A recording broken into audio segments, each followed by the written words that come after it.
একটু অপেক্ষা করো, আমি কিতাব নিয়ে আসতেছি। তরবারি নিয়ে আসতেন, এক ফুট দিয়ে গলা ফেলে দিলেন।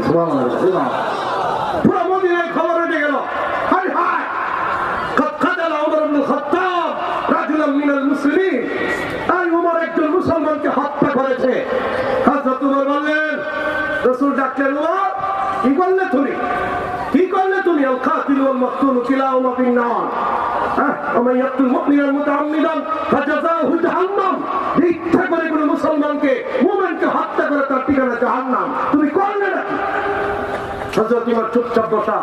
হযরত জিবরিল আলাইহিস সালাম রাসূলের কাছে কোরআনের আয়াত আনলেন, ফালা ওয়া রাব্বিকা লা ইউমিনুন, লা না ওয়া রাব্বিকা, তোমার রবের কসম।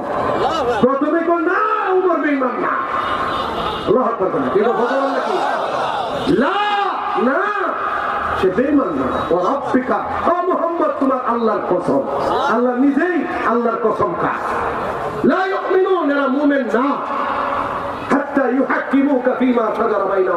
যতক্ষণ না তোমার বিচারকে, তাদের পরস্পরের মতামতকে না মানবে, ততক্ষণ পর্যন্ত তারা মুমিন না।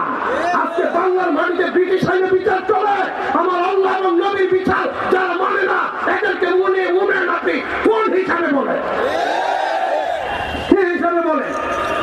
আজকে পরিষ্কার হওয়া দরকার, ইমানি শিবির আর কুফরি শিবির। এই বাংলা ইসলাম কায়েম করতে চান, ইসলাম কায়েম করতে চান, করলে আপনাকে পরিষ্কার হইতে হবে কে মুমিন কে কাফের। যারা আল্লাহর আইনের পক্ষে মুমিন, যারা আল্লাহর আইনের বিপক্ষে তারা কি, তারা কি অন্তর থেকে বিশ্বাস করতেছেন? আল্লাহ বলেন, আমাল্লাম ইয়াহকুম বিমা আনজালাল্লাহ, যারা কোরআন দিয়ে দেশ চালায় না, কোরআন দিয়ে আদালত চালায় না, কোরআন দিয়ে ব্যাংক চালায় না, আল্লাহর হুকুম অনুযায়ী চালায় না, ফাউলাইকা হুম কাফিরুন, এরা কাফের, এরা জালিম, এরা ফাসিক। অপব্যাখ্যা দেয় হুজুর, ফাসিক হতে বলছে, জালেমও বলছে না। ভাই, ইসলামী বিচার থাকলে ফাসিক হইতে পারে, জালেম হইতে পারে। ইসলামী বিচার থাকে, যদি ইসলামিক আইনেই না থাকে, তাহলে এই আইনে বিচার করাটাই কুফর।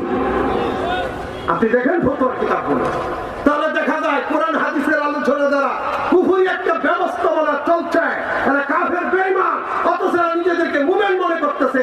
আর এরা যদি মুমিনই হয়, জান্নাতি হয়, কওমি মাদ্রাসা বন্ধ করে, মসজিদ মাদ্রাসা, নামাজও দরকার নেই, রোজাও দরকার নেই, হজও দরকার নেই, যাকাতও দরকার নেই, মাঝে মাঝে পড়লো, মাঝে মাঝে পড়লো না, মসজিদে দান করলে তো জান্নাত। ওই সমস্ত রাজনৈতিক দল করেও যদি সদস্য হওয়ার বড় ইমান থাকবে, স্টিল স্টিল এমন স্টিল নষ্ট হয় না, দিব না, লাইফ গ্যারান্টি।